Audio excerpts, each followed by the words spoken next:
Welcome to the Nightbird Radio Podcast.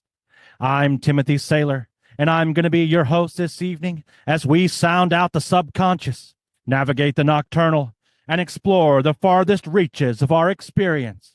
Coming at you from the back of an 86 Dodge Ram van on the rolling foothills of the Blue Ridge Mountains, in the great forest, deep in the heart of the Kali Yuga.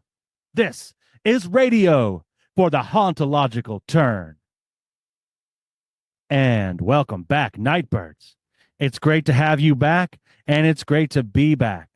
This episode, I'm joined by returning guest Shariyf Clark. Shariyf, how are you doing today? Yeah. As we say in New York. Hell yeah. I'm good, bro. I'm good. Very happy to be back. Dude, glad to have you back. Yeah. I think the listeners will be familiar with you being on here in the past. But for those who are kind of just joining in, Shariyf, who is Shariyf?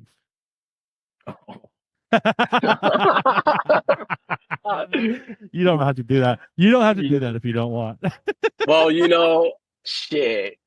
Shariyf is if you take New York and you take graffiti and you take skate videos and you take drum and bass and you take rap and you take Banksy and you mix all of that together and you drop in a little bit of fucking magic, a lot of bit of magic.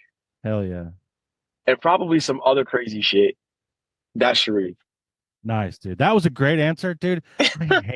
I hate it when people ask me that question. So that was a little bit of putting you on the spot, but you acquitted yourself with honor. That was perfect. Appreciate the opportunity. Dude, so what have you been doing, man? It's been a year since we did this, you know? Yes. Yeah. Oh my God. Isn't that crazy? That's wild. That's wild. So much shit has happened. Oh my goodness.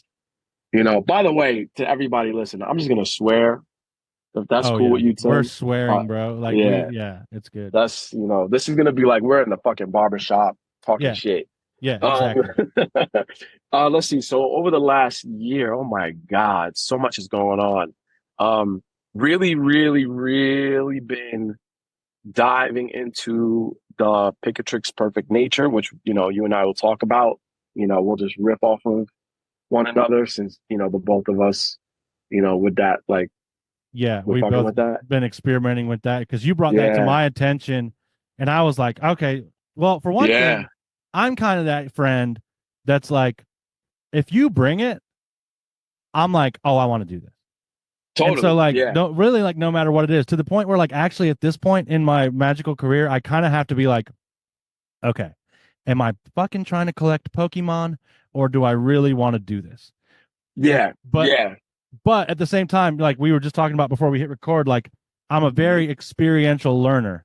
And really the way I find out if I want something is going to be, I'm going to get it. Yeah. Yep.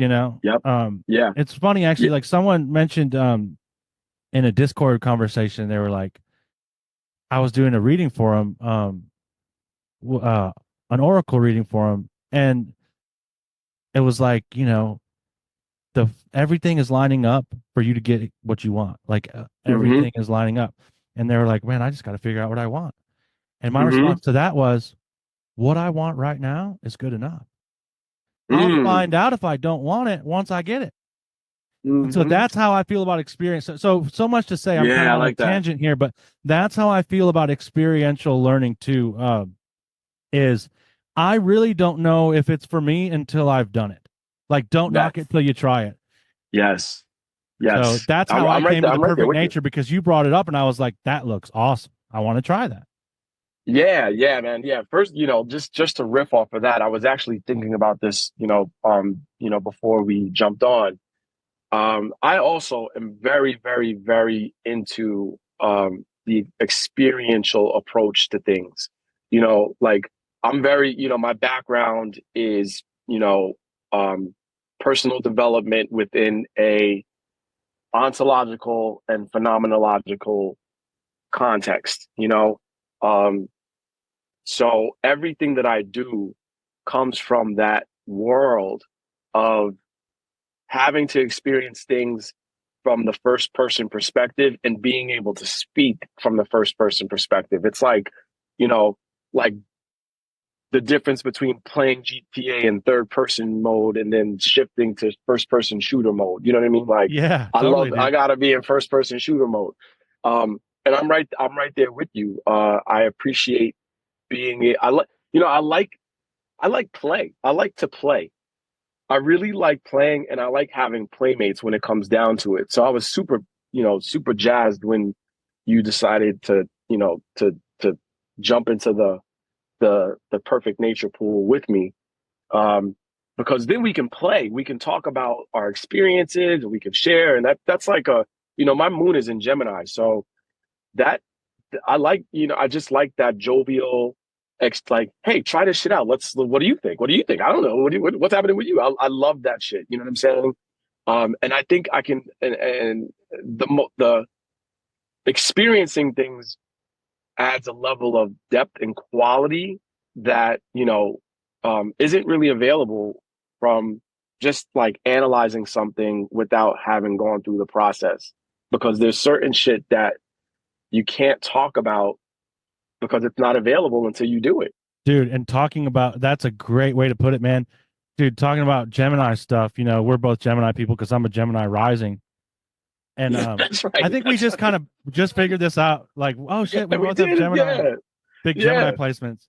And Yeah. Yeah. dude, the way I see it is experience is a conversation that I'm having with the universe. Yes. That's it. Yes. We are in Yes. conversation. And I know Yes. conversation is also, it's a loaded word in magic too.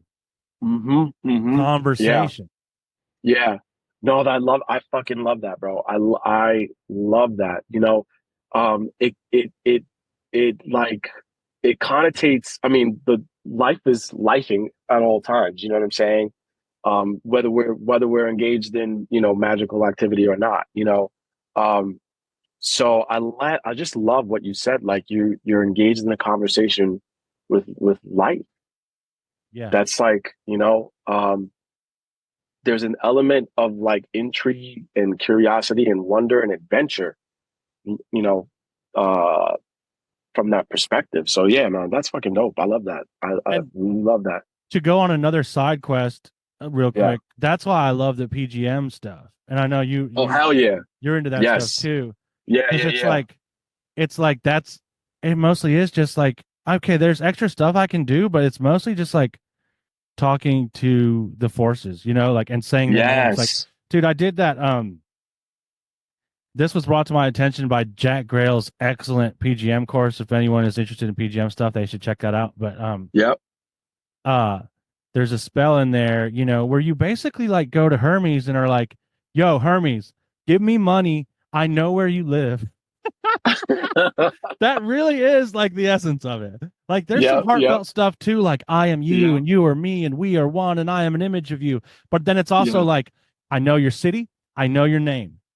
Bring me money. I fucking love that shit. I love how gangster that they were. Yeah, dude, for Like they real. were just purely interested in what worked. Like, yo, this is not a situation where you gotta get on your knees and pray and like, no, fuck that. I know your fucking name. I know your last name. I know your Yeah, secret name that your fucking goddess wife called you, bro. So, dude. yo, Yeah, I need dude. that dough. I Like, I got need that shit like now. I got chills when you said that. That's exactly what it is. Like I know your secret name. And like Yeah. that is like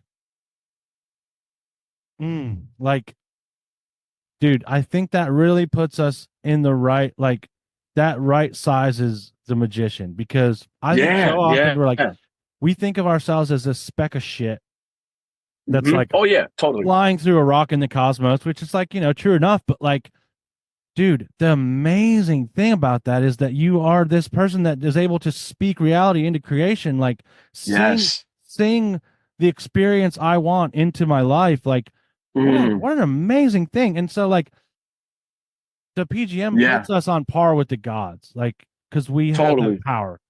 Totally. Oh man, I fucking love that, bro. Right now I'm gonna riff off that. Yeah, because please. I was, I've been doing a lot of thinking because, I knew that we were going to have this episode. And the magically, we'll get into this later, but right now the perfect nature is like the nucleus of my practice. And then what's Dude, real quick, immediately do you like, want to like sure. explain a little bit about what it is and then go We'll, into this? we'll, we'll go Okay, into cool. that a little bit later I because I trust want to you. harp on the names thing because what you said, and this will all tie back, Good, cool. so like that's like the nucleus of my practice, but one rung, I guess, like a step from that, I'm really, into the Liber Iuratus, this tradition of the Sworn Book of Honorius, the Sefer HaRazim, the Elucidarium of Necromancy, that tradition where knowing the names of like where names are so critical in that tradition, like in that with that particular line of magic, so you have to know the name of the hour, the day, the fucking angels of the, whatever. Like you got to know names, right? And I was just thinking, like, as a thought, as a thought exercise, and even an exercise that I would invite people to try on. Like, okay, so there's all these fucking magical names that we need to know. Whatever. Let's like, how does that? How can I find a way to apply that in my day to day living to make that lesson more real? You know what I mean? And then I thought about like an experiment where you walk up to someone and like, yo, I'm having a party. I want you to come through. We're gonna have some pizza. We're gonna have some weed. We're gonna have some tequila, you know, and then see how they react. But then, like, walk up to another person and be like, "Yo, I'm having a party at this really cool restaurant called Madame Claude's, which is an actual French restaurant in Jersey City, New Jersey, where I live. We're gonna be smoking purple haze, the specific kind of purple haze from fucking like, that you can't find anymore. But I have a friend who grows it. We're gonna be taking, I have bottles of fucking Casamigos. I have bottles of, Don Julio. These names that compel people, you know, like we are Dude, still yeah, like that's cool. we're I never thought of it that way. yeah, like going back to Jack's course, which is fucking phenomenal. When he talks about compulsive sorcery and like dropping the name of an entity, it's like, no, I know your name, I know your secret name, I know what your mom called you, I know what your dad called you, and then you drop that name to compel that spirit to come.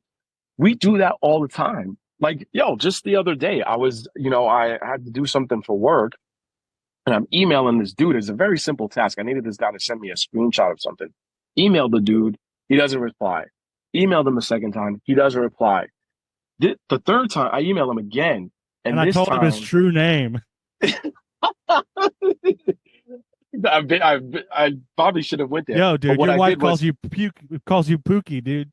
yeah, exactly. Right. You're like, oh shit, how the fuck do you know that? But what I did was I CC'd my boss on the third reply so he can see who's on the Oh, reply. And that's cool. I like that's a I good got an metaphor immediate too. response. I got an Yeah. immediate response. Hey, I'm so sorry. I was, there was something wrong with my email. Like, bro, are you kidding me? I emailed you fucking 3 times. And now that my boss's name is showing up on the third email, now you want to respond. But that was an example of what that looks like to use compulsive sorcery. Like it wasn't happening within the context of like, PGM magic, but the principle Dude, that you can that's compel people by, if you know the name that is going to allow, that's going to dominate them, or produce an experience of them being dominated in such a way where if they don't comply for that person or that entity, there will be consequences that they don't want to suffer. So dude. That's a you know what I mean? great way to put it, man. Wow. And it Yeah, also yeah. it puts it in the right context, right? So like when we're going through these lists of spirits and it's like, how can you involve all these different spirits from these different pantheons? It's like Hmm. I'm I'm stepping into the current and Yep. naming everyone in this current. Like I'm CCing all these motherfuckers. Wow, that's cool, man. Exactly.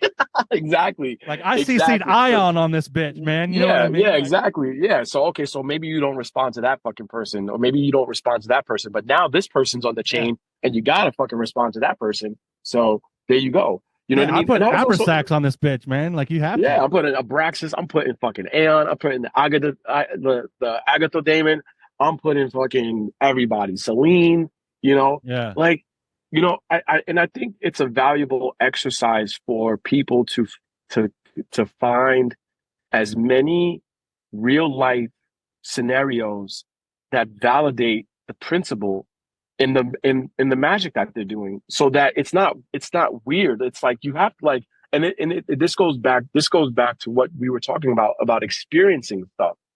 You know what I mean? Because I know for me, I read these manuscripts and I read them within a particular context where it's like they're like they're super special, and I got to figure out what these names mean, and I got to figure out the attribution, the elemental. It's like, all right, yo, fuck that. How does this play out in the world? Like, Yeah. how does this principle play out in the world? Because maybe if I see it how it plays out in the world, I can function from the principle more effectively when I'm doing magic. You know what That's I mean? interesting because also I feel like it happens on the flip side too, where it's like if I see how it functions in the world, I'm actually better able to apprehend the results of the spell Yes, because that's how yes. it actually unfolds in the world too as In it the works. world, yeah. Yeah, exactly. I was having a conversation with a friend of mine a couple weeks ago. We were both like he did some magic, and it didn't turn out his magic, whatever he did didn't turn out the way that he intended it to. And I was still trying to figure out if some shit that I did was playing out. But as we were kind of unpacking like what went down after the magic that we did, it dawned on me that like magic is just it's fucking natural. It operates through natural means. It's not like, Yeah. but we have this expectation that it's special and it's different, and like it functions in ways that like it's not beholden to the way the world works at large, and that's just simply not fucking true. You know what I mean? Like some like we you might do a spell. Let's just say you do a spell, and within a matter of hours or days, like you get the intended result. Which is fucking amazing, but not all magic works that way.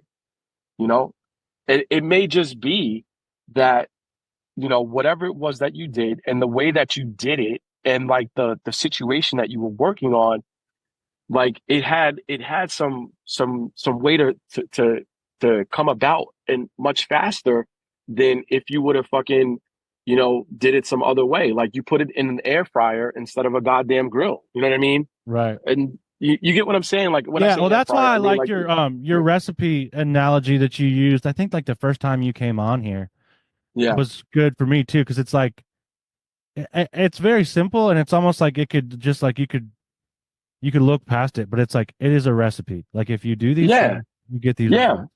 Yeah, exactly. And some things take, like, depending on what you're wanting to happen and the complexity of the situation that you're in, some things take longer. Some things may not pan out because of the way that you went about it, or Well, and like I the have the target that you, intention. I yeah, hold the yeah. intention, and this is just it's kind of a thought experiment, but Hmm. it seems to work quite well. Yep. My magic always works. Yep.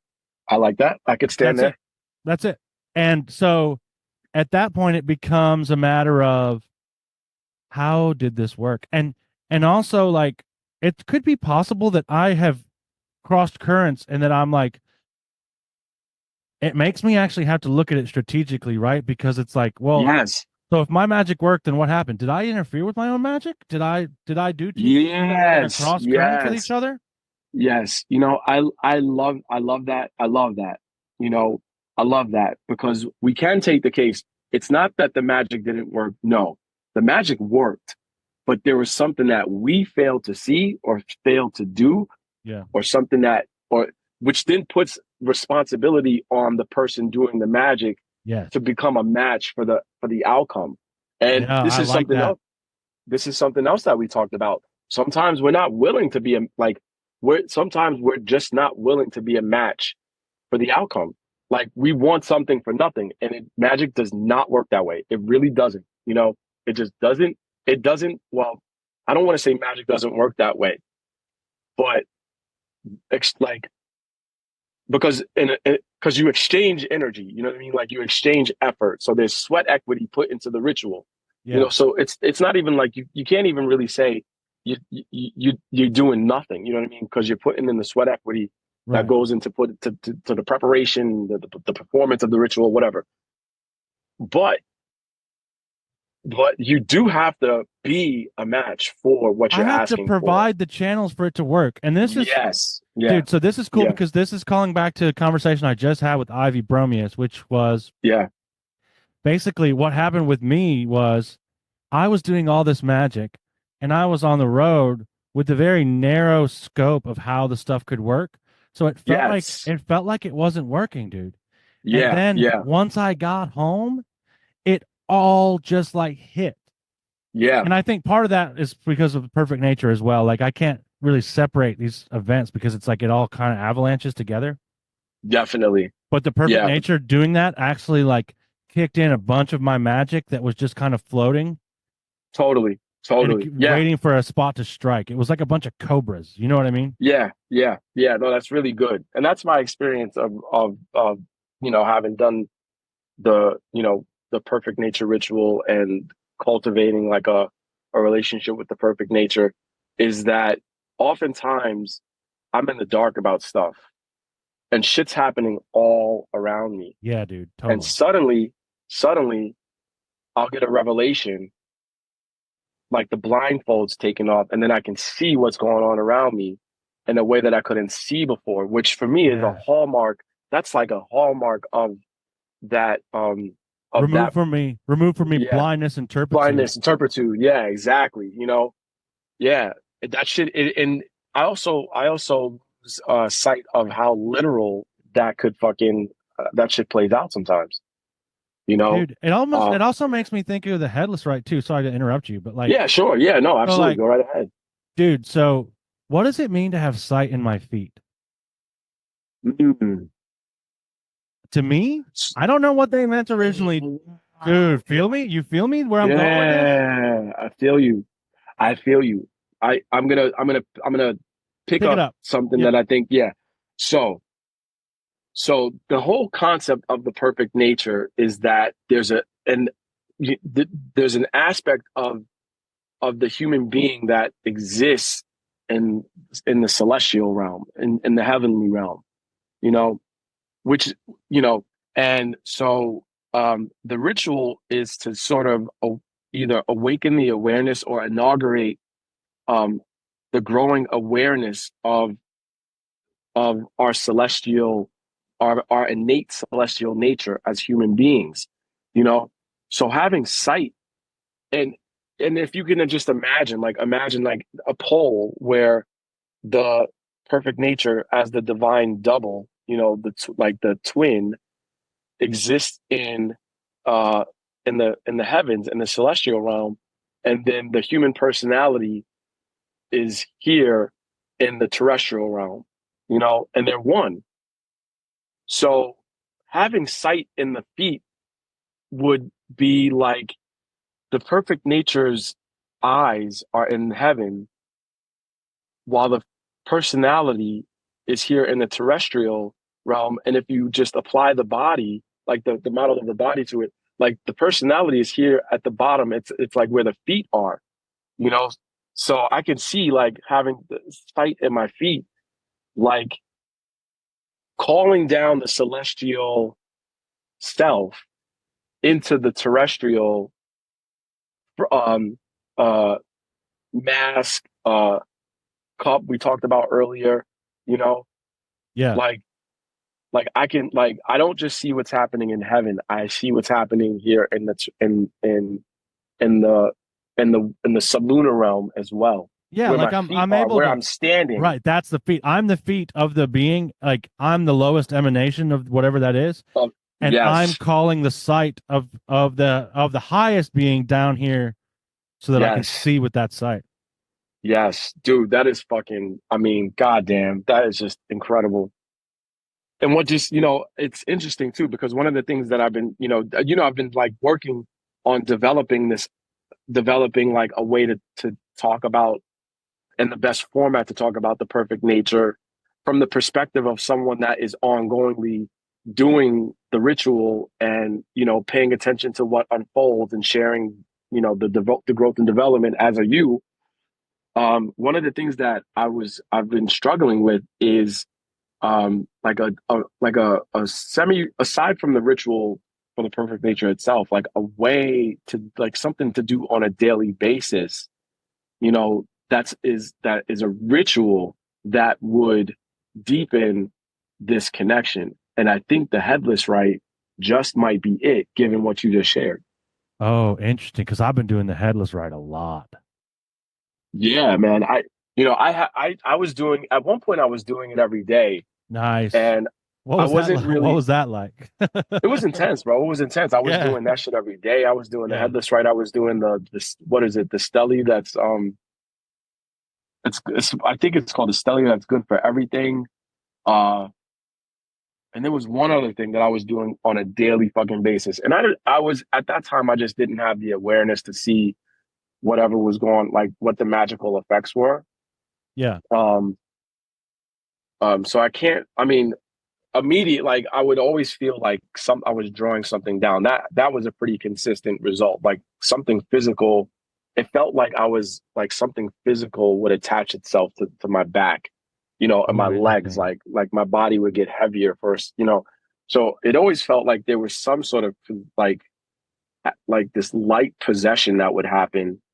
Um, that I just didn't have I just didn't have the awareness at the time to quantify or take notice of, beyond the immediate, like, physical effects, you know.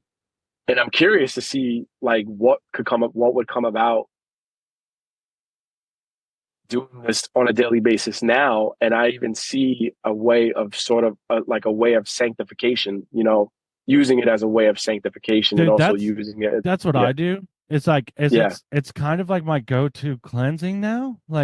yeah, yeah, Like if I especially like if I start to have like dude and like man, I tell you what. I don't know if I just didn't believe this before or what. I don't yeah. know, but like when I start to have a negative thought loop, dude, if Hmm. I cleanse myself with by some physical method, say like smudging or uh Uh-huh. alcohol or whatever, right? Yep, Like yep. Florida water or something, Hmm. doesn't matter, but Yeah, just whatever you like, and then yep, do a headless, right? It nips that shit in the bud, dude. That negative thinking, yeah, like, dude, it just goes away. yeah, And yeah. I'm not saying like obviously there's it, dude. I just think like 99% of the time, for me at least, it's like just some bullshit that I can just cast off, Yeah, Not yeah, to say that yeah, there isn't like actual depression and stuff, but like I'm just saying for me, a lot of the time, I think that's what it is. yeah. No, I love that, bro. I really love that shit. That's I mean, this is gold. This is gold, because it really, at least for, in my case, I get exactly what you're saying. You know what I mean? Like, Yeah. there's times when I also find myself in, like, this negative thought loop. And what I'm starting to see, like, what I'm starting to see magically, is that when shit gets a little too intense mentally, and I call on the names of the perfect nature, that's Oh, like my way nice. of, that's my way of, like, uh getting myself out of that loop and seeing it for what it is, just like my mind just entertaining things that are fucking with me, you know what I mean? Yeah, which to me, Versus, like, this is how it really is. yeah, dude, totally. Because I identify, like, the problem happens when I identify with it. And, like, Yes, yes. that's why it's helpful for me to, on a spirit model, to see it as just a spirit because I can Yeah, banish that without having to yeah. identify with it. Like, oh, I thought it, so it must be true about Tim. Must be exactly, like, no, like, that is so fucking good. And it actually brings me to something that I discovered today, actually. So, I've been also reading Sefer Ravialis, the Don Carr, and I think it's Don Carr and Joseph Peterson, or no, Stephen Skinner version. Because, there's sort of like a literary tradition literary tradition isn't necessarily the right term for it. But this particular stream of Solomonic magic that you find in the elucidation of necromancy, the Heptameron, Liber Uratus, it gets its angelology from the Sefer HaRazim and the Sefer Razielis. And I was reading Sefer Razielis today, and I actually saw some stuff in there that I've been blind to for a really long time that really just stood out glaringly today. And one of those things is they considered whoever wrote that down classified they was talking about beasts, you know, um, and they were talking about how uh, certain visions, they considered to be beasts. And I found that Wow. odd. I was really struck by that because I was like, that's interesting, you know, to think, because I'll kind of get into it a little bit more It makes perfect sequentially. sense to Yeah. me, dude. Yeah. And no, given what you just said, like seeing, like from a spirit model, seeing, like seeing a negative thought loop as like just a bothersome spirit versus you're thinking it, so it must be true about yourself, which leaves you feeling fucked up and as less of a person, And you know? that magically acts itself out in my reality because I co-create my own reality. Exactly. Then you operate under the influence of that bothersome spirit that's making you do fucked up things. Yep. I like, yeah, I, you just hearing that made something go clunk for me about what was written in the Sefer Razielis, because I not only do I now see like what was being implied by uh by considering like certain visions, like, and they were specific about certain, it wasn't like all visions, it was like certain visions they Yeah. considered to be beasts. And I was just like, what? Like that? I never, first off, I never even seen this fucking sentence before. I read this thing like 50 times, but it stood out to me. But now, now I can actually see how, as I'm going throughout my day and I am at work and I'm sitting on my computer and I'm like entering a purchase order, but what's happening mentally is I'm entertaining, thoughts about the amount of money that I want that I don't have, et cetera, et cetera. I see now that's just like a bothersome spirit. That's just like mouthing off to me, and I don't have to pay it any mind. Yeah, because I believe that, and then I'm in a place of scarcity Right. whereas I was kind of in a position of neutrality until Yes. I accepted that beast. Yes. And then, yep, exactly. And then I accepted the beast, and I found myself under the influence of the beast and doing things, and being and acting in certain ways that are consistent with falling under the influence of something so foreign And as some random thought. that brings us to, and I think we talked a little bit about this before we hit record, but I talk about it a lot anyway, so it's Mhm. cool. It's a good spot to do it. This idea of like, as human being, like I consider myself a nightclub of spirits. Like Mm. I'm just like do you know what I'm saying? Like they're gathering Yes. here. There it's just that way. So the question is Yes. like, what kind of crowd am I attracting? Like Wow.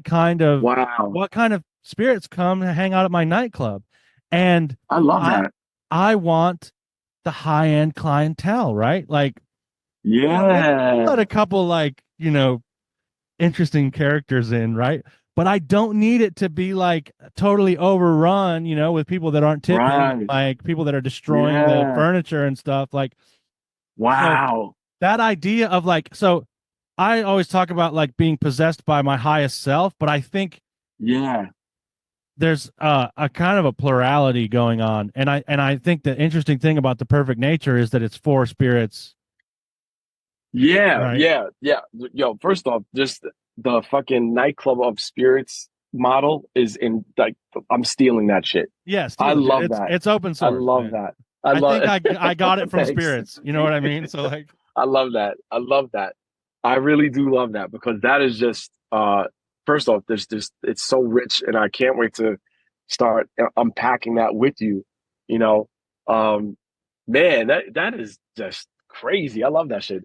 But what you said about being possessed by your higher self and the perfect nature being four different spirits. I was reading the Picatrix. See, I was operating under the assumption that the Picatrix didn't necessarily have anything else about the perfect nature in it, except for whatever's in book 3, chapter 6. But that's not actually true.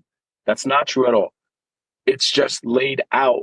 The way that the Picatrix was compiled is that the chapters that elaborate on like the constitution of man, so to speak, they're laid out, they're scattered throughout the book. You know what I mean?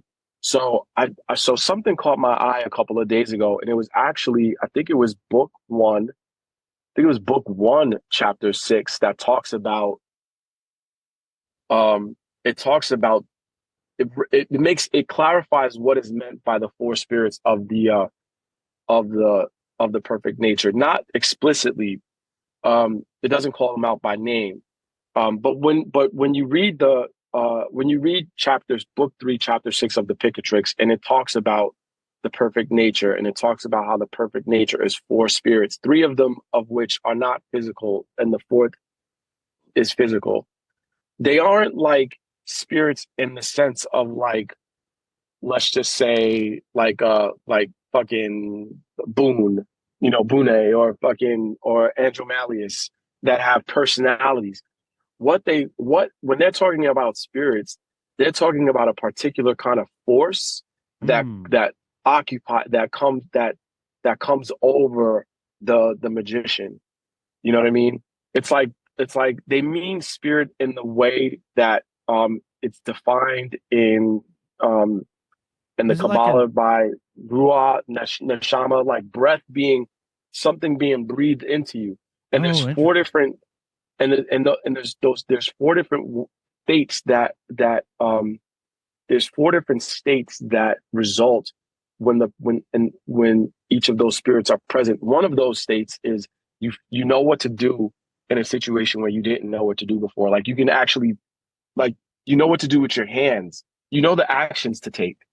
Dude, that's crazy because that is exactly what I've been experiencing, dude. I've Yeah, got chills because, dude, yeah, my magic has become so intuitive for me that I yes, don't even yes, really need to like I just know the right thing to do. I know the right way to exactly. sing the words. I know, Mhm. and like I Yep, think some of that too, it's like I'm able to take better instruction from spirits, from my yep, intuition. 100%, a Dude, hundred percent, a wow, I hundred did percent. not even know Yeah, that was part of it. yeah, yeah. I'm just as I yeah, like so. There's one spirit. One of the spirits that comes over you is the spirit where you instantly know what to do in a situation. You instantly know the right thing to use in the situation. Okay. You're perfectly receptive to the right information. And that would be the spirit that would be the spirit that draws things down, so to speak, as the way that Right. they talk about it in the Picatrix. And then there's oh no, that's like the spirit that is like it's perfect contemplation, meaning like you no, I'm sorry, I was right. That's the spirit that's able to draw down the right information, um, the right thing for you to do. And then there's one spirit where your mind is so crystal clear and you can things, perceive things, you just know shit. It's like perfect contemplation. You just know. You know what I mean? You just know. And you have the right mental concept. And because you have the right mental concept, you know what there is for you to act on. And because you know what there is for you to act on, you know what there is for you to do. And when you know what there is for you to do, you do it. That's the perfect nature in action. Dude, hell yeah. That's that. Okay. There's a lot there, right? Yeah, So yeah, part of it is yeah. like, so there is, so like there's a higher oversoul of Mm-hmm. me, of Mm-hmm. Tim, that Mm-hmm. exists, that Uh-huh. knows all the right answers. Knows everything. And I am simply allowing that to be channeled into, like, this gradient of Tim Yep. that exists on this plane, and like how we got here, whatever, right? But like the fact is that we can pull the information from out there into Hmm. here. Exactly. Yeah, it uses the senses. You know what I mean? It like the And the senses become body, a like I feel like utility of that it. stuff Yeah, the like body. comes from the Yes. body, because like my body knows. There's a phrase, right, that the body keeps the score, but there's also, like, I Yeah. think it goes beyond that, where it's like my body holds the information. Like the reason the pendulum works is because it's an interface to my body. The reason the Yes. dowsing rods work is because it's an interface to my body. And Yes. if I can cut, sometimes it takes a middleman for me to cut that distance. Like I don't know if it's like a rational enlightenment thing, or if it's just like just being in material flesh that does this, but like I seem to have this idea that like I need this thing to interface with in order to get the information, when really I'm just like interposing a middleman that allows me to suspend my disbelief in the fact that my body knows everything. Hmm. Exactly. Yeah. Does that make Yeah. sense? That makes perfect sense. Yeah. You Like know, I'm gonna say. the sight is in my feet. I am the feet of the God. And also when Yes. you were talking about these spirits being, it's almost like their attitudes, right? Or like maybe a good way to put Yes. it is their alignments. And I'm Yes. aligning Yes. myself with Yes. these properties. Yes. Yes. That is. Yes. That brings us to this whole idea of perfection, because we hear perfection, and um, there's a specific context and connotation behind the word as it's used by whoever compiled the Picatrix, because they were speaking from a particular school of philosophy where perfection was a matter of the soul. Basically, when and we can like okay, so I'm going to talk about it like this. I find it best to use real world examples because that's how we can see these concepts in action. So I live in Jersey City, and for a long time, one of the problems that I had was finding a barber. Like, I would go to different barbers, and I had a picture of what I wanted my hair to look like.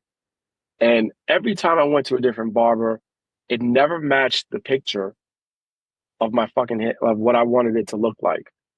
And then one day I wake up, I go on Google, and I search Dominican barbers because I'm all about the Dominican barbers. If you're fucking black, or you're like you live in an urban area, then you gotta go see the Dominicans to get a cut. So I find this barber shop, which turns out to be like a 5 7 minute drive, less than 7 minute drive from my house, by the way, which was like, whoa. I walk in there, I get a cut, and the dude cut my hair exactly the way that I envisioned it. So that for me, it was like perfect, you know? So perfection has to do with, does the material outcome, how much does the material outcome match the the picture that you have of it? The desire, dude. The desire. Yeah. Right. Now, What I'm interested perfection in is, yeah, experiencing. Wow. what I'm exactly, that is exactly it, because the soul is interested in the experience. So the soul comes up with the picture, and then because it comes up with the picture, we see it in our mind's eye, and then we try to find the thing in the material world to match the picture so the soul can experience perfection. Damn, that's a great way of putting it. Yes. That's yeah, that is philosophical. I And that's wish all. yeah, yeah. Go ahead. Go ahead. Go ahead.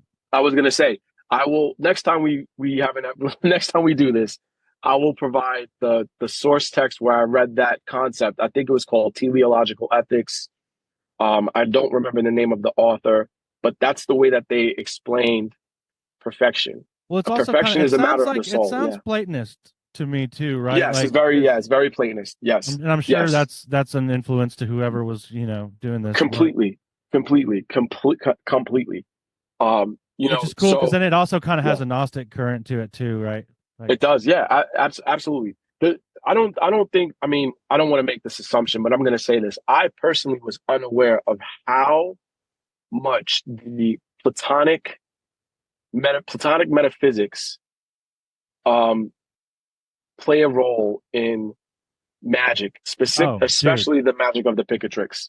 You know, And so I don't know this the ritual, Picatrix well enough to. I don't know the yeah, Picatrix at all, but the fact that you're saying that is really interesting to me because yeah, I know that it has a big bearing on magic because that's that whole like the whole like all, the Gnostic stuff is all yes, yeah, Platonist and Neoplatonist. Like, yeah, yeah, yeah, man, yeah. It's really, yeah, and there were different, you know, there were different schools, there were different, um, you know, there were different.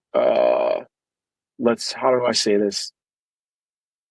Um, there were different Arabic philosophers who adopted, um, you know, the ideas of Plato and Aristotle, and they had different esoteric schools and philosophical schools, and they were able, but and how they got like how they kind of quote got away with it is they were really able to disappear any difference between the Platonic and Aristotelian ideas and the religious ideas in Islam. You know what I mean? Like they were really able to do a very, very, very good job at sort of, you know, making it so that like these two seemingly different cultures were like front of the hand, back of the hand, you know, um, yeah, spiritually and religiously.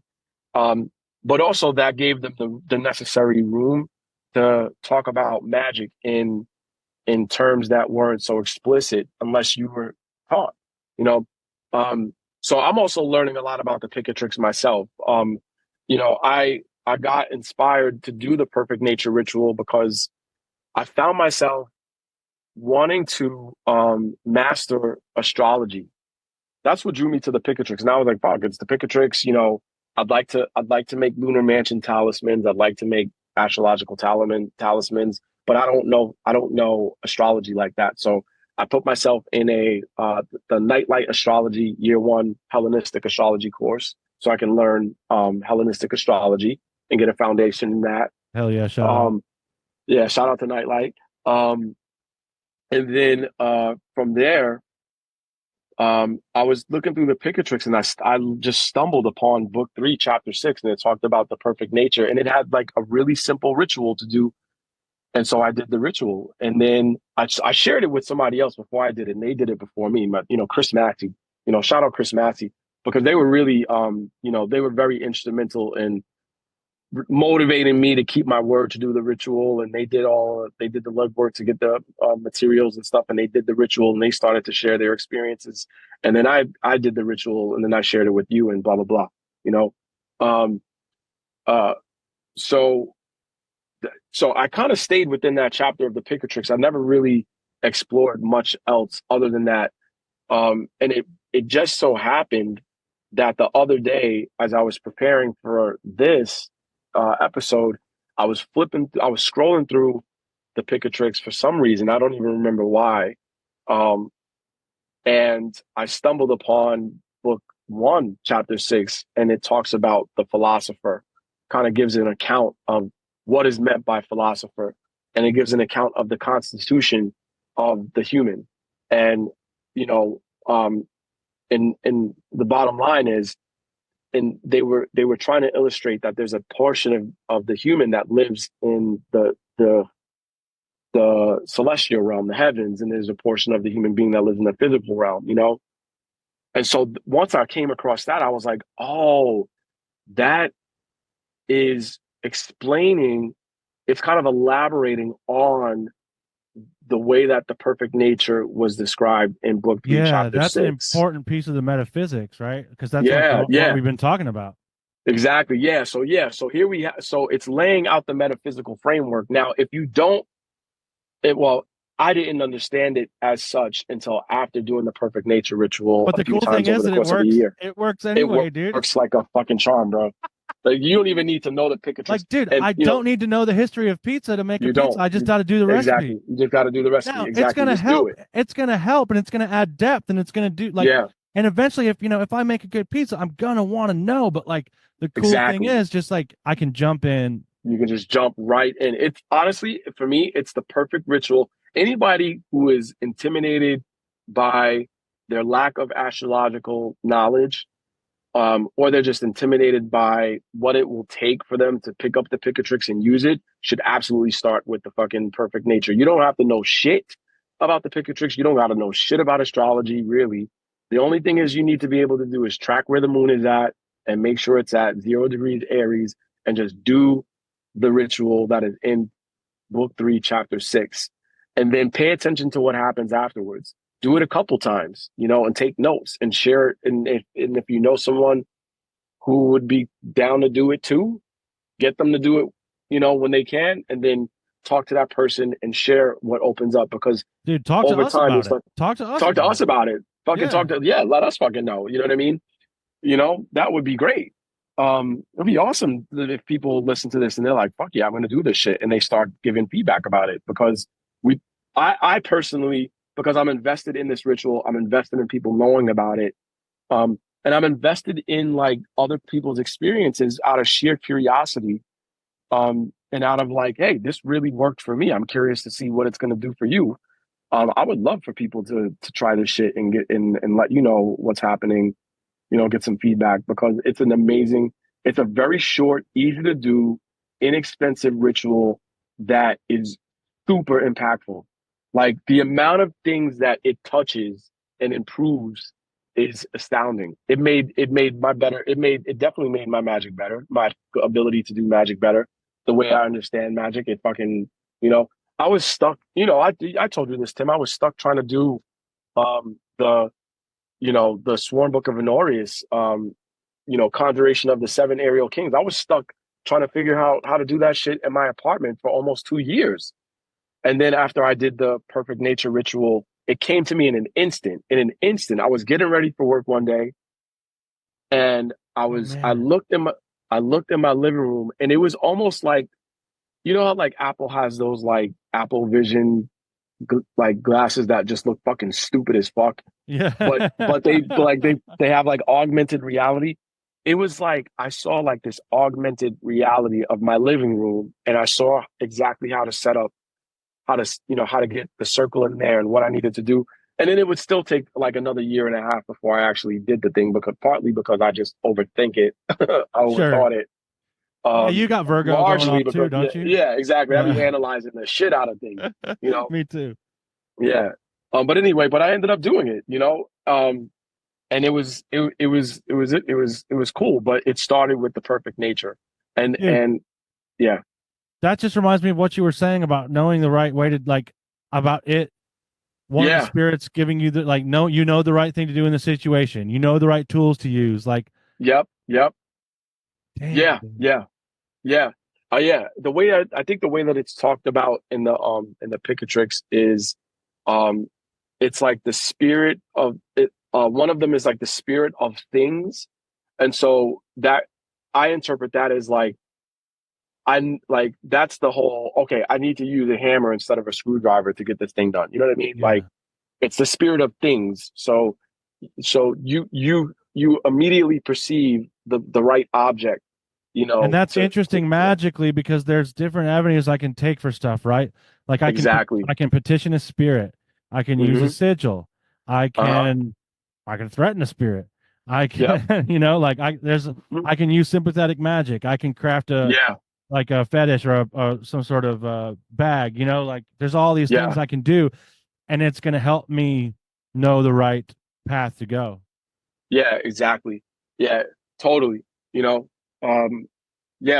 that's, I didn't know this at the time, but that's what was running the show at that time. Like the spirit of things, and then the other one is like the spirit of unbroken contemplation, the spirit that draws the spirit that draws the higher to the lower, so that's, and you like, said one of the spirits was physical. One of them is physical. It's like I forgot the way that they describe it, but it has to do with like you instantly knowing the manner in which to do something. Like, so it has something to do with your hands, like, so now you know how to make things. You know how to make shit. Now, what's also interesting about this ritual is that this ritual and the philosophy, the philosophy and the metaphysics that are behind it are also the same philosophy and metaphysics behind creating talismans. So you essentially become a talisman for your perfect nature, Oh, a living beautiful. fucking talisman. Yeah, You're I a love living that. talisman. Yeah, in a literal sense, you become a literal living talisman for your perfect nature. Um, So do which you is think that which is cool. it's kind of like, and this is probably speculation because we don't know, right? But like, Mhm. do you think there's a possibility that it is drawing out the best elements of my birth chart, like where, like, you know how like Mm, energies can mm, manifest in like skillful mm. and unskillful ways. I Yeah, don't even yeah. like No, to that's use really negative good. and positive, but it's like there's a best way that I can utilize. Like there's a better way that I can express Gemini rising, Yeah, and there's like kind of a shitty way that I can express it, right? yeah, Like I can yeah. either go Yeah. ahead, No, that's good. That's really good. I'm thinking, because that's a I talisman. Like yeah, that you're a talisman in that way because you were born at this specific time. right. You're born at the specific time. The sun was here. The moon was there. This was what was on the eastern horizon. Blah blah blah. Right. I would say I would agree. I would absolutely agree. So I'm wondering if Um, there's like a yeah. remediatory element to it. Basically, I guess is what I'm getting at.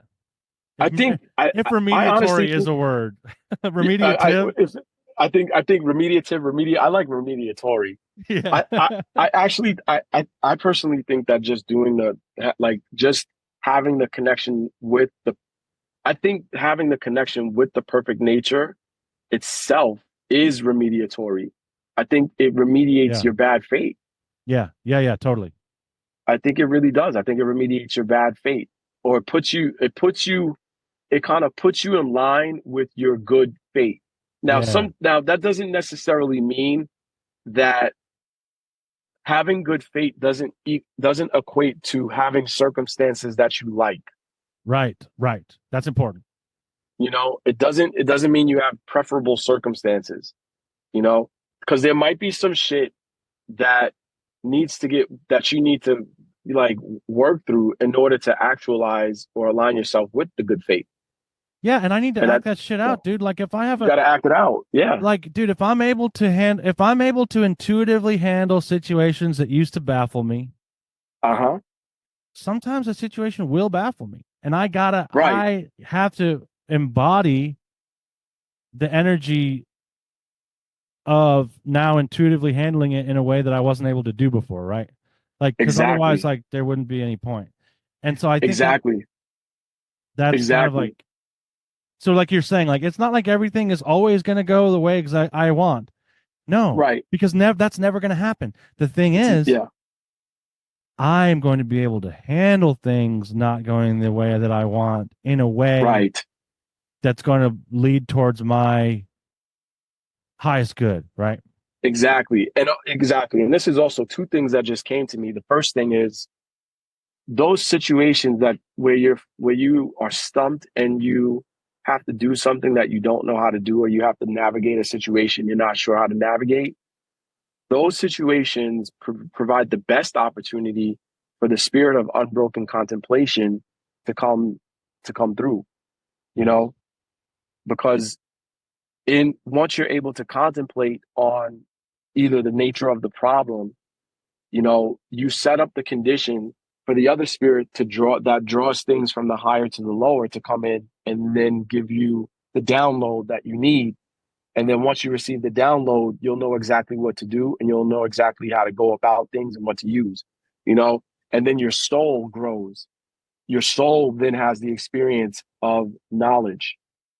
It goes from not knowing something or being in a state of darkness to then, shining, shining. And then if you act in accordance with the download that you receive, or you act in accordance with that intuitive prompt that has the guidance that's needed, and the situation resolves itself, your trust in the perfect nature grows, your soul Yes. grows, the Yes. perfect nature, and then now the perfect nature becomes even more real in the world for you.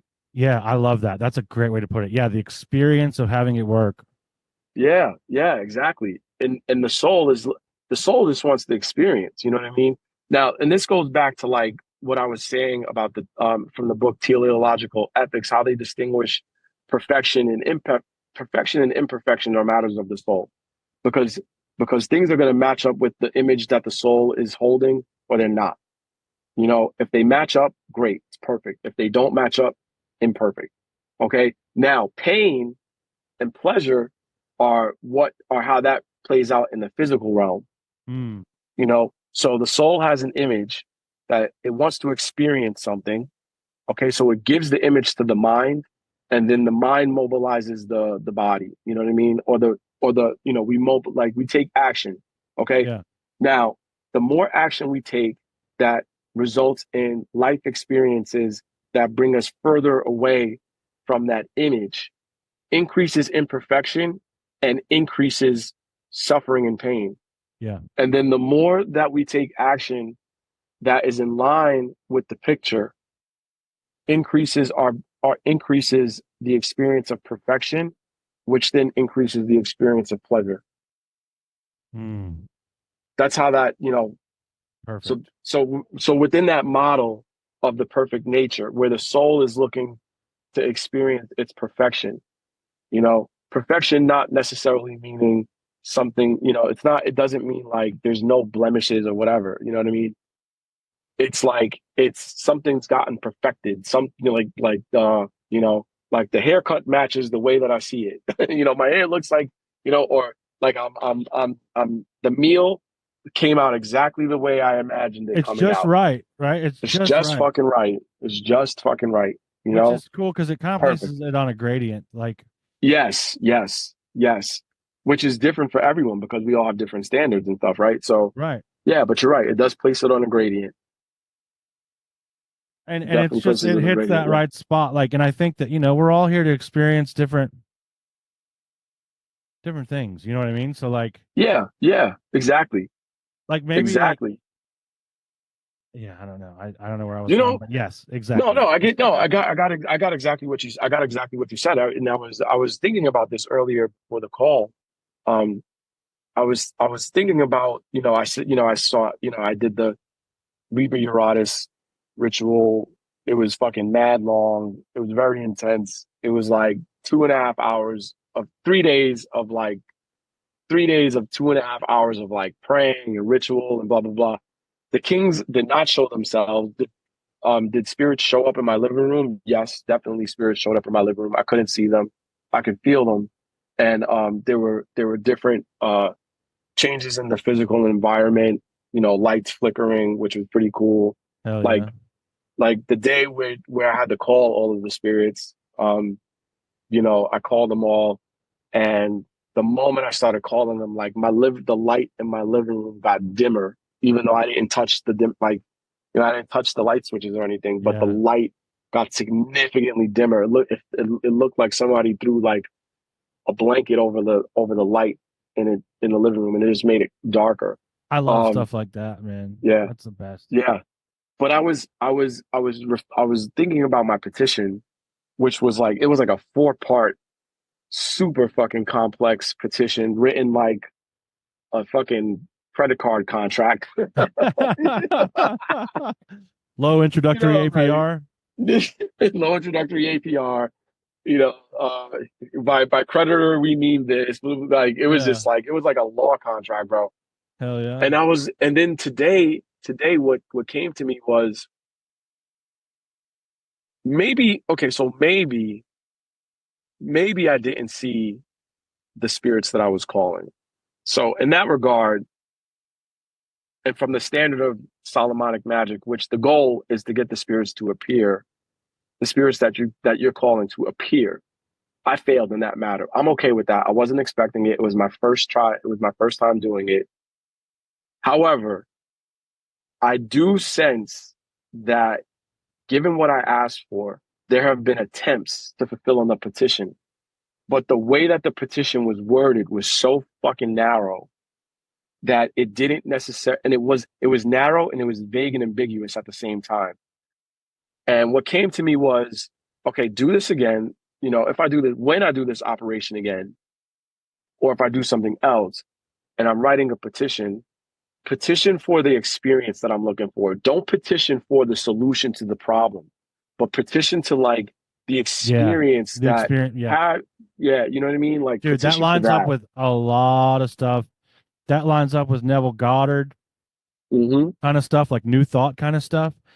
Yeah, And also, damn, there was another one that came up recently where it was like that same thing you're exactly saying, but I can't remember what it was. Yes, the yeah, experience, like I like if I see myself calling someone with joy to tell them the good news, yeah. that contextualizes um the target in a way that like just like I have handfuls of money doesn't quite do. You know what I mean? Like That's exactly fucking it, bro. And it's funny that you said I have handfuls of money because the first petition literally said large, large windfalls of money, you know, and then yeah, like, and which in one way, it's kind of stupid to ask for money because if you really think about it, even though we have an idea of what that money means. I'm going to speak for myself. I'm not going to speak for other people. But oftentimes when I do money magic, you know, I'm that money means something to me. That money is not just money. You get what I yeah. mean? Money is simply fucking agreement. It is Dude, agreement. it's power. Dude, honestly, like it's just yeah, agreement too. It's but like, and I when I say power, I mean like it's energy, like it's a current. It is just allowing me to move in the world. Like that's That's really it. what it That's is. all. It's That's just exactly, lever. It's yeah. a lever. Yeah. Yeah, that's the function of it. You know what I mean? Like it provides ease of circumstance because, because of the way that the world is set up, you got to have money And so if you want to move it around it, I if you want actually to have move it around it, yeah. Go ahead. strong opinions about money magic because I think that, and this is just me personally. I'm only speaking for myself. Yeah. I get disagreed with a lot about this. Like I try not to have like arguments, but I do have discussions Yeah. about it. Where it's like, dude, I don't Spirited like. discussions. I've had people ask me before, like, do you want me to do a money magic for you? And I'm like, no, don't fucking do it Yeah. because I have a very specific view about it. Like, basically, since I believe that it is a current that flows, it's actually if I'm asking money to stop at me, then I'm Yeah, you actually stop the flow. operating counter to the way that money works. And Yep. so, really, what I need it to do is flow through me. And so, Hmm. like, that involves meritorious contribution. And also, like, I'm getting it, but I'm also giving it. Like, it is a flow. And so, that's what I'm Yeah. trying to kind of embody. Yeah. And I feel like a Yeah. lot of money magic is just like, I want to hold a bunch of stuff. And I'm like, Yeah. dude, it's Yeah. got to flow through my hands. It enjoys flowing. Like, it wants to Exactly. flow. Exactly. And here's something interesting about, storing money, because what in this, and I'm going to tell one of myself. So this operation that I did highlighted how much of a match I was not for what I was asking for. First, because I have my own like baggage around money, and just to get to without getting into all of the details, the bottom line is I had a very juvenile, childish view of money where money had something to do with my own personal value as a human. Oh, And so since I've done the operation and I've done like other stuff, I've been peeling back the layers. And what I've been seeing is I have no idea what money is, first and foremost. I personally don't know what it is. Okay. Now, my current understanding of it is that it, it doesn't, it's like if I have, let's just say you're hungry and I have a cheeseburger, right? But I'm thirsty and you have a Coca-Cola. That's money because I can give you my cheeseburger in exchange for the Coke and we'll both be oh, satisfied with wow. that. That's money. Yeah. It's, you know what I mean? So at least I understand it as a means of exchange, right? And where in that scenario, we both see the value. It's something that's it's worth exchanging what I have in order to gain what you're out to give me. You know, now we just have this standard, one of the ways that we do that in the real world is through cash. But listen, money is not just cash. Cash is just one expression of money. there's investments, you know what I mean? There's securities, you know what I mean? And there's all sorts of different kinds of securities. And those values of the securities fluctuate millions of times per day. Anybody who trades or invests in stocks will agree.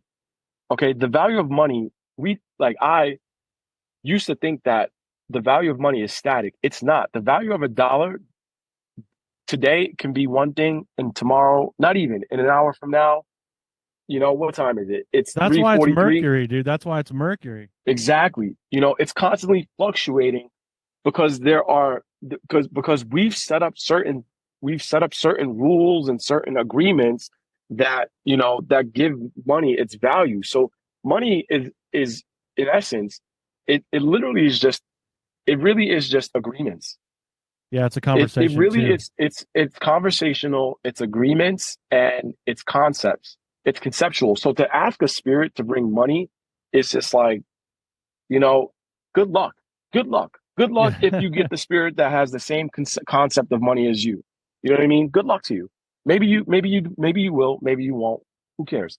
But now, if I say, what I'm asking for makes something available, like ultimately, if I got the petition that, like, let's just say I got what I asked for, you know, what the fulfillment of that petition would allow for ease of circumstance. At the end, bottom line, ease of material circumstance and the experience of luxury. You know, Yeah, the experience of being able to petition for that. focus on what I'm passionate about. Exactly. Exactly. That's where Freedom. I've been Yeah. trying to Yep. focus it here Yep. lately. Free. Yep. Freedom of ease of circumstance. Freedom to pursue my interests with the least number of material impediments. You know, like those are like experiences, and it didn't dawn on me until today that, like, yo, that petition is I gotta rework this petition, and I gotta go back and I gotta do this shit again, because I don't fucking know if the spirits that I'm calling for know what financial solvency is. That's a human concept. Financial Yeah. solvency, that's a fucking human concept. And I'm asking like, incorporeal beings to, like, know, to just assume that we mean the same thing, that we have that I have the same concept, the same image. It's insane it's absurd if you really think about it.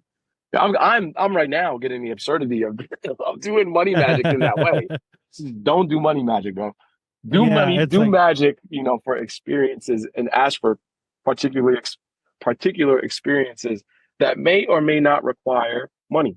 yeah, and that's a good thing for me to always remember too. And like I like the way you're putting it, right? Like if money is kind of an incidental,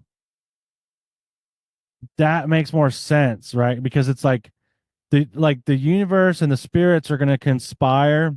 It's kind of like how it's kind of like the difference between asking for the love of a specific person and Hmm. asking for love that makes me feel the way this specific person feels. Does that make sense? Yes. Yeah, that So makes like perfect sense. I have someone in my life that makes me feel the way blank makes me feel is way Yep. better magic than like compel the will of blank to love me. Now, and that's Right. possible, but it's Yeah. gotta. There's a lot more hoops that have to be Hmm. jumped through, and Yep. Yep. I just feel like the flow is better the other way. I agree. I agree with you Like, what is my wholeheartedly. ideal of love versus like what is this person I think I want, right? Right. Exactly. Yeah, exactly. And again, it goes right back to, your concept of perfection. Like, what's the picture in your mind of the outcome realized? You know what I mean? And then crafting the petition from there. And it might have nothing to do with like the specific person. Right. And great, if it happens to be that the best way for you, the best possible way, given the circumstances at given time, is you experience that kind of love from that particular person, then good on you, then good. And maybe you can experience that and more with with someone else. Well, and the I did real this. go ahead, go ahead, Go go ahead. ahead. No, I I was want to gonna hear say you. that I was it got me thinking. This is funny. So I went to Italy when was this? I think it was 2017 or 2018. I was married at the time. My marriage was like, it was kind of obvious that like, anyway, there were things happening at that time where I think, my ex-wife and I, we were both not in full, open, honest communication about the things that we were unhappy about.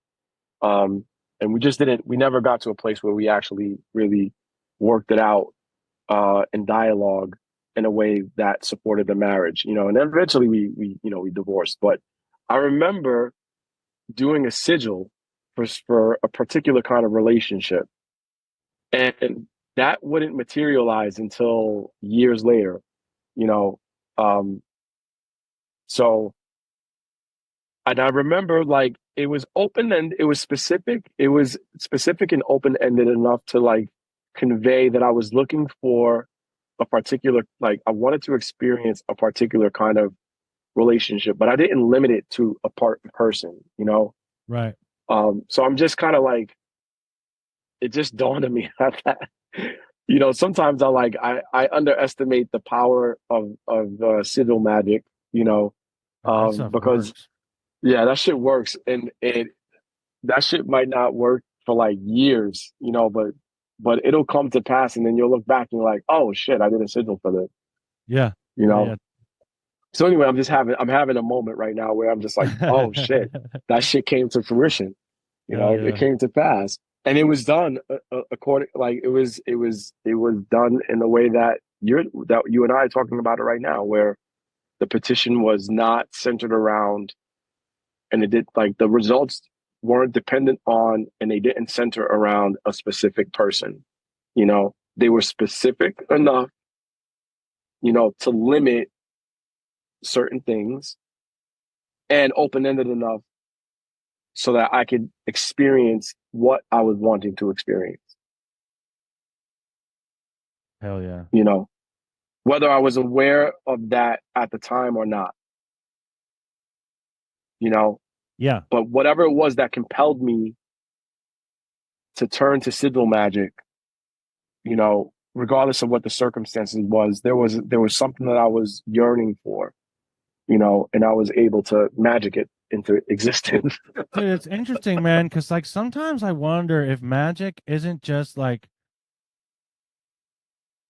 if it isn't just an elaborate way to connect me with my true desires, which might sound like duh, but like it's just Hmm. interesting, right? Because like I think that I'm always, from like I'll use some new age language, like I'm always manifesting something, right? Like Yeah, yeah, and I'm always like vibrating at a frequency and I'm going to manifest like, and just for lack of a better model, like I yeah, yeah, yeah. I get, I it get, I just get what you mean. describes it well for me.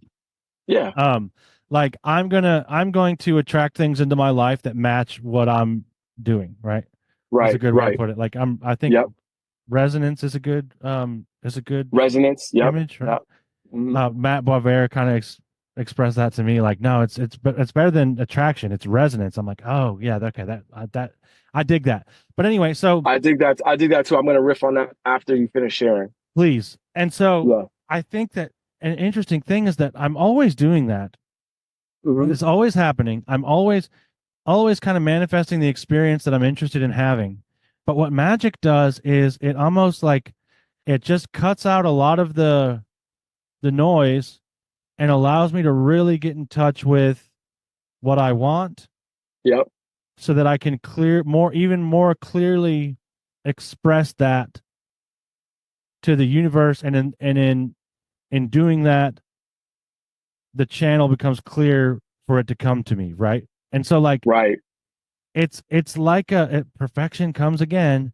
It's like Hmm. a more perfect way to do something I'm already doing. Like how can I do it perfectly? you know? Yep. Yep. Yep. That's really, you know, it reminds me of Crowley's definition of magic, Yeah, it reminded me of that which, too. yeah, which Okay, he had a fucking point. He had a fucking point. I don't Yeah. like his definition of magic because it could bleed into literally everything. And at the same time, you know, the fact that we're capable of, I work in Manhattan, you know, there's all sorts of skyscrapers. The fact that we can even fucking get a goddamn skyscraper, and given the number of people and the number of particles involved in a skyscraper being built is nothing short of magical. It Totally. really is nothing short of magical. Yeah. Like it really isn't. You know what I mean? So in that regard, lending credence to what you said, um, I think, can everything be done? Can everything be considered a magical act? Yes, but I think when we sit down and we're like, I'm going to do a ritual, I think we get intentional. And by intentional, I Yeah. mean we get serious about bringing something specific into existence. You know what I mean? I don't mean like intention, like I'm going to hold this intention and blah, blah, blah. Like, no, like I have an intention. There are things that are in line with that intention, and there are things that are not in line with that intention. And how I'm going to, the first thing that I'm going to do to bring what is wanting to come into existence out of this intention is I'm going to do a ritual. Yeah. I'm going to do a ritual, okay? And then I'm just going to allow myself to go with the flow, or I'm going to deliberately look in the world for things that are in line with the ritual. You know what I mean? So Yeah. we get deliberate. We get deliberate. Like we And get deliberate about living. We get intentional about living. And as long as and sometimes when it's appropriate, sometimes it's inappropriate. Like if you're doing sigil magic, it is said that one of the most effective things that there is for you to do is forget that you even did the ritual. You know what I mean? For various reasons. And, different people will have different um, explanations as to why that's effective. But I think the general consensus is um, to avoid overthinking, such that the act of overthinking about the result nullifies the result, you know? Um, but given what you and I talked about earlier, where um, the onus, like the magic always works, and the onus is on us to be a match for the result. I can see how the overthinking can lead to us either not taking action when we should take action, or us taking actions that are counter to the effectiveness of the magic out of yeah, bro. fear of not getting what we want. A You lion know, doesn't overthink before it strikes its prey. right? It's, You know, exactly.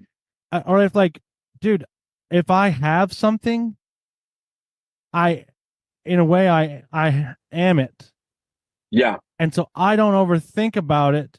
I just be it. And so, like, Yep. the act of overthinking is the act of someone that doesn't have the thing. Yeah. Yeah. Like, if I have enough money, I'm not always checking my bank balance. I'm always checking my bank balance if I don't have any fucking money. Yeah. You know? Yeah. Yeah. Of course, I keep aware, but there's a difference, right? Yeah. Yeah. Um, Exactly. there's a difference between like taking an inventory and like obsessing over like it being there. And so, Right. Right. Exactly. Accessing, yeah, because of some fear or some attachment, right. to the inventory, or like some fear that comes from an unwillingness to experience the consequences of having to go without, Yeah. which is something that I'm working through right now. Like I really, I've done, some, I'm discovering something about prosperity magic, in that my uh picture of prosperity magic is I do the ritual and things just automatically get better without any effort on my part. And I'm starting to see how unbelievably ridiculous and absurd that is. Huh. And I've probably done within the last month and a half more work to uproot and release, thought patterns and you've now given me a whole new access, which is to relate, to take on this magic, like really extend the magical model and view these negative thought patterns as spirits that are like bothersome spirits that are just like talking shit that I don't have to engage with. They are and I talking don't shit. have Yeah, they're just talking shit, and I've been in La La Land, and I've been operating consistent with their influence, and I'm breaking their influence. And dude, I Not think that's really like, I mean, obviously it's describing this on a very mundane level, but I honestly think that's what it's talking about when it says be in a clean environment. Like be in a place clean room. be in a place that is clean, like every fucking spell ever. Yeah, Dude, it's not just like, well, like obviously dust, because like the dust is just a reflection of what's in me. Like if my fucking environment is dusty, then I'm dusty. But like, yep. but like that shit works the other way too. Like I'm not gonna dust unless I dust myself. Like, Yeah, so like I gotta banish that shit before I go into the ritual, because that stuff is literally gonna distract me away from the magic working, and I'm gonna have the wrong intention. Like it just makes sense, right? And that brings us back to perfection. Like the closest I can get to that, the better. And oh man, I was gonna say something else and I totally forgot. But oh well. This actually, what's so cool about this? So this brings us into that whole realm of, is magic internal and psychological, or is it external? And what I found out yesterday is the Picatrix actually accounts for this, and bottom line is it works both ways. Yeah, as above, so below, dude. It works both. Yep, exactly. It works both fucking ways. Sometimes it'll be a little bit more internal. Other times it'll be a little more external, but they essentially are working in both ways. And the crossroad of that is dichotomy. Me. Yeah, I'm the crossroad of that. I like that. Yes. Like I'm where those two things meet. That's what a human is, I think. Yeah. Exactly. That's it. Yeah, because you have the senses. Remember, we have the senses, and so we're able to perceive. We're able to sense, and act in the world. If we didn't have a body, we wouldn't be able to do that. So thank God for these bodies.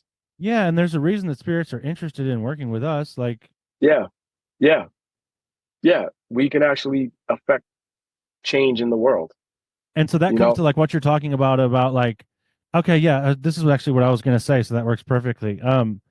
When you're talking about like being a fit for the magic coming true, like, or being a fit for the magic working, or I think that's kind of how you said it. I might be mispronouncing. Yeah, you got to be a match for the result. Be a match for the result. Yes. Yeah.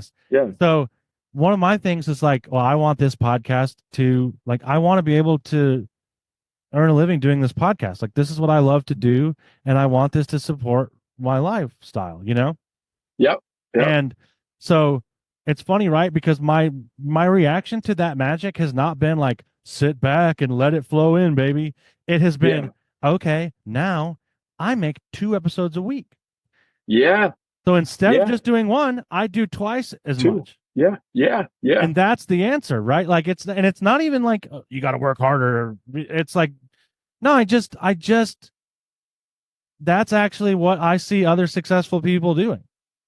Exactly. You're creating more opportunities. Yeah. You're creating more opportunities for the podcast to get exposure, for you to talk to more people.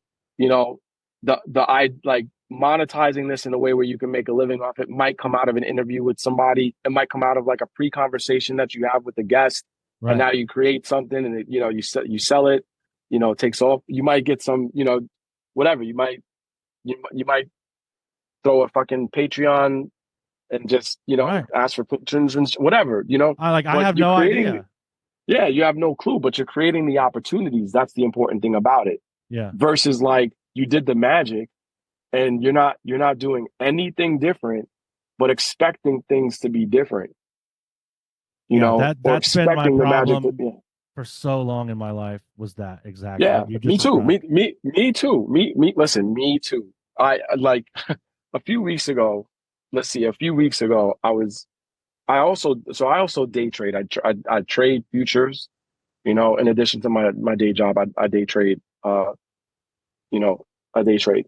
And I blew like a couple weeks ago, I blew my account, which basically means I got my account, down to a level where, I can't trade it. I have to reset my account or whatever. And something struck me, like this thought just struck me, and it was literally, I'm the problem and the problem is me, you know, um, because I wasn't following my trading rules. I was doing all these stupid things that, But dude, people say you shouldn't do when you're trading. that means that the solution is awesome. It's awesome. Exactly. Because I can go to work on me. Yeah. I can't go to work on the markets. I can go to work on becoming a better trader. I can go to work on, and I'm so glad that we're having this conversation, because I really, really am taking away from this model of examining like these negative thoughts as and just dealing with them as like bothersome spirits that I've been asleep at the wheel. I've been under their influence, and no, I am no longer under no longer under their influence. And I'm now interested in seeking out where their influence has been, where I'm places where I'm just ruining my life, you know what I mean? Or ruining my fucking trading and freeing myself from their influence, you know, and then calling in through the headless, right? The Yeah. influence of my perfect nature and stuff. Um, but for me, it was enormously empowering to just admit to myself, like, yo, I'm the fucking problem. I'm the one making my life 10 times more difficult than it needs to be, Yeah. you know? And I'm cool with that, because now I can do the work to start to fix the mess and Dude, clean up the messes that I've been making. it's been the most You know? liberating thing in my life. That's like some shit I learned from AA. That Yeah, and that's just where I got it. Like, it comes from yeah. multiple places, right? But like, um, it's liberating because it's like, well, shit, my problems were of my own making. So I just like do different things. Do different, yeah, yeah. Yeah. Just don't do the thing that causes the fucking problem. There's no magic. Like And the cool it's so thing is stunningly what simple. gives me the power Yeah, to do different things yeah, is like a spiritual kind of practice. It's a spiritual, for yeah, me, it's a spiritual solution, right? Like, yeah. and Exactly. that's magic, and that's, Yeah, I do other stuff, but like, yeah, yeah. Exactly. Yeah. But even following the model of AA, where you have to submit to a higher power, right? yeah. Like, here we go. Here we are. We're, except we're not. We're But that not higher going to power, dude, church. that higher power can be the perfect nature, dude. Exactly. That's why I said it. That's why I brought it Yeah, right back. hell That's yeah, why I tied that in. yeah, man. It doesn't have to look like, all right, I gotta go to church and I gotta worship Right. Jesus. I mean, look, and if Jesus is people's thing, then great. That's their shit. But we're talking about, but that doesn't diminish what we're doing, because we're also, submitting to a higher power, and because we realize that we're a problem. Well, And we, it was my turpitude, and it was my blindness. But the I cool love thing that. about that is, like, Man, I love that, yo. dude, I love that you brought it back to that. I love that you fucking brought it back to that. Sharif, I just couldn't see. And if I was Yeah. asleep at the wheel, I get to wake up. And that means I Yes. get to come home. And that means I get to have that removed and Yeah. I get to do a Yeah. different thing. Like, it's just an Yeah. amazing opportunity. You get to come home. You get to choose the route that you come home. You get to choose the fucking car that you're gonna drive. You might not Yeah, even want to dude. fucking take a fucking car. You might want to take a bike. One thing that's, I think something that I'm getting struck by right now in this conversation is that to be a magician is to really take radical responsibility of your life. Yeah, Like fucking totally. radical. Like think about how insane it is, or how radical it is. You know, most people, a lot of people, I'm not going to say most people, but a lot of people, they just go with the flow. They do what their environment dictates. They wear the clothes that are cool because everybody else thinks it's cool. They get the jobs because that's what they're supposed to do. A lot of people are going through life because that's what they're supposed to do. You know what I mean? They're not even living. They're just supposed to do. They're supposing to do things. You know what I mean? Yeah. That's their existence. You know, the magician comes and says, I'm not going to do that shit. I'm going to I'm going to call spirits. I'm going to burn. I'm going to make some fumigations. I'm going to you know, so I could do what the fuck I want, I'm going to so I can tell realize something. I'm going to tell the universe who I am. And I think that's Yeah, like a exactly. big thing what a ritual is. And if you don't mind me reading this real quick, Yeah, it go brings right us back ahead. to the headless right. Oof. I am Yep. the headless daimon with sight in my feet. I am the Mm, mighty one who possesses the eternal fire. I am the mm, truth who hates the fact that unjust deeds are done in this world. I am the mm, one who makes the lightning flash and the thunder roll. I am the one whose sweat falls upon the earth as rain so that it can inseminate it. I am the one whose mouth burns completely. I am the one who mm, begets and destroys. I am the favor of the ion. My name is a heart mm. encircled by a serpent. Like that's what we're doing. We're taking place Yeah, at the center of our own lives and yeah, I'm acknowledging my inner world as the origin yeah, point of my life. yes, yeah, yeah. Dude, I mean, yeah, I got chills when you did that. That was fucking powerful as shit. Hell yeah. That's powerful as shit, man. Thank God for the headless, right? Yeah, it's great, man. Seriously, dude. Yeah, yeah, yeah. I think, the magician is, to be an effective magician or the opportunity of being a magician is to take radical responsibility of of your life, of every relationship, of of how you are going to respond to every phenomenon that you engage in, you know, how you respond to every life circumstance. I mean, I can't think of anything better. I love this shit. And I also love seeing something that I've been calling, and I didn't come up with this term, and I don't know where I saw or heard it, but I also love seeing the religious drive in people. You know, I think it's really fucking cool that a lot of people are out there doing magic. Yeah, Like I I think agree. it's really I think that and have been doing magic for millennia. For as long as we've figured out that we can do magic, it's been a thing in every fucking culture around the world. You know, and there's I think magic is I think it's something that's like the closest to being human. Yeah, I was gonna say I think it's at the heart of our evolution, to be honest. Yeah, I think it Yeah. really is. I think it really is at the heart of of our humanity. And I'm not trying to, turn this into like a fucking think and grow rich, positive thinking. But really, really, can a fucking frog conjure a spirit? Well, here's the thing, dude. No. I was gonna say I kind of think that animals do magic too, but it's very Very primal, yeah, it's very like a natural. yeah, it's like seasons, right? Like they kind of call the cycles in. So like Yeah, that's really, yep, they're very in tune. dude, Yeah. They're and so in tune with yeah. but I almost feel like human magic is like it's a little more transgressive than that, right? It's like I'm gonna go another step, you know? Yeah. Well, we get to participate in creation, Yeah, like we get to like as magicians, we get to participate in the arrangement of creation. But yeah, we also get to participate in the and bringing something into existence out of nothing. You know yeah, what I yeah, mean? yeah, And totally. I think there's something like inherently thrilling and appealing and sexy and attractive about that, and about doing magic. And I think for myself, I love being astounded. It never like being astounded when magic works never gets old to me. It just Right. never fucking gets old to me. You Never. know, you know, I love that. I love the thrill, of like, yo, this shit might not work. Or now for me, it's like it's not even so much of this shit may not work, but it may be okay.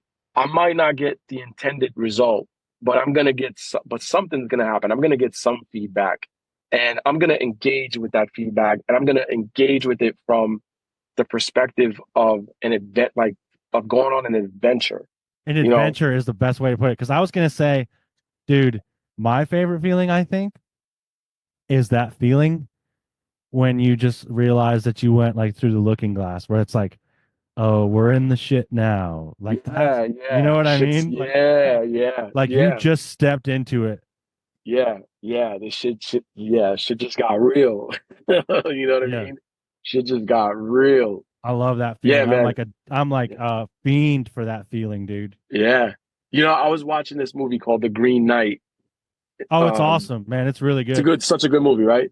Yeah. Such a good. I learned like it, it, it gave me sort of like a framework to look at certain spirit work. And you and I, you made the ladder of Hecate, and I've been facing a lot of resistance, and you talked about resistance seems to be part of the process, which I've always felt like specific, especially when it comes to Solomonic magic. You know, there's a lot of fucking resistance. There's a we face a lot of resistance. Let me know if I cut out because somebody just called me. You're good. All right, cool. Um, we face a lot of resistance when it comes to um, preparing for a ritual, to actually getting to the ritual. You know what I'm saying? You know, um, so as I was watching the Green Knight, and I saw how the main character made a promise. They made a they did the thing and they made a promise, and the time came for them to keep the promise, and how they were challenged along the way. Oh yeah, I like that. They were challenged along the way. It wasn't like, okay, I'm going to go, I made this promise. I'm going to go keep the promise. Okay, everything went smoothly. No, the more that they progressed, the more that they faced and the larger challenges that they faced. And it helped me see, like, you know what? Maybe taking magic seriously is not necessarily the best way to go about it. Maybe what's more freeing and engaging and even more challenging is to take on a magical operation from the perspective of a quest and to invite the challenges. Yeah, You dude. know, Uh, I'm gonna bring it around yeah, because what you just yeah, said bring it around, bring it home, what you yeah. just said did this.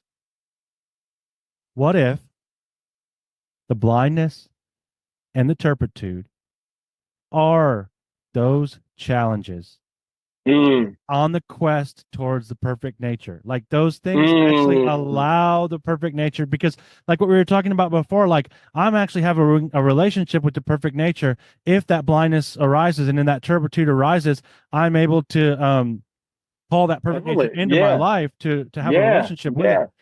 Yes, Dude, there you go, yes. right? That's fucking, yeah. That right there. Yeah, that hit. That hit. That hit. Yeah, I hit. That hit, bro. That hit. I love that. So I think, if any listener is interested in experiencing this, Yes. check it Picatrix out. book 3, chapter 6. Do that shit. Dude, what a great, yeah, a quest is perfect. I always call it a dance, but I like quest Yeah. Yeah. too, Dance because is good too. I like dance too because you got to move with the rhythm. You have you to got to go with move the with the flow. rhythm and it's not too serious, right? If I take myself too Yeah. serious, guess what? My dancing Yeah. sucks. Yeah. Exactly. Exactly. Exactly. Can't even find myself in my body when I'm taking it too serious. You know, I'm sitting against a wall eating fucking crab cakes at that point, dude. Like I'm not even in the dance. exactly, bro. Exactly. Exactly. Yeah, man. This is great, bro. Dude, I so appreciate the opportunity to just riff. yeah, I love it, man. I appreciate you coming on. I think that's Oh a yeah, good man. spot to call it, unless you have something else Yeah. you wanted to mention. No, man, no. We'll just until the next time, man. Until the next time. Hell yeah, dude. I appreciate you coming on. I always have a blast talking to you, man. I feel like every time Likewise, bro. I get some stuff that I'm gonna think about for like years. You know what I mean? Yeah. Like for long Yeah. periods of time. Yeah, yeah, hell yeah, man. Well, Uh, sit with the But ideas, play with them, and explore them. we'll do it more frequently than that next time. You Hell know yeah, yeah, yeah, what I absolutely, mean? man. Absolutely, bro. Hell yeah, Absolutely. dude. Thanks for having me on, man. I really Hey, thanks for appreciate it, coming bro. on, man. Appreciate you. Absolutely, bro.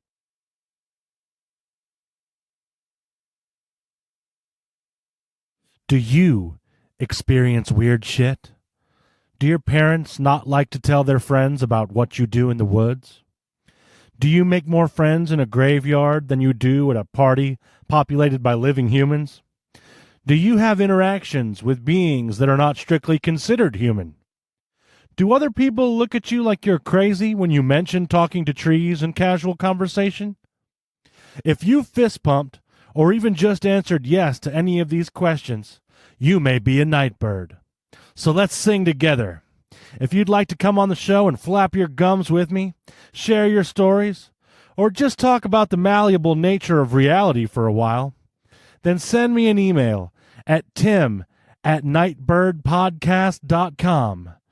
That's tim@nightbirdpodcast.com. I'd love to have you on the show. But until then, I gotta fly. But before I go, let me say this. Remember, you are never alone. I believe you.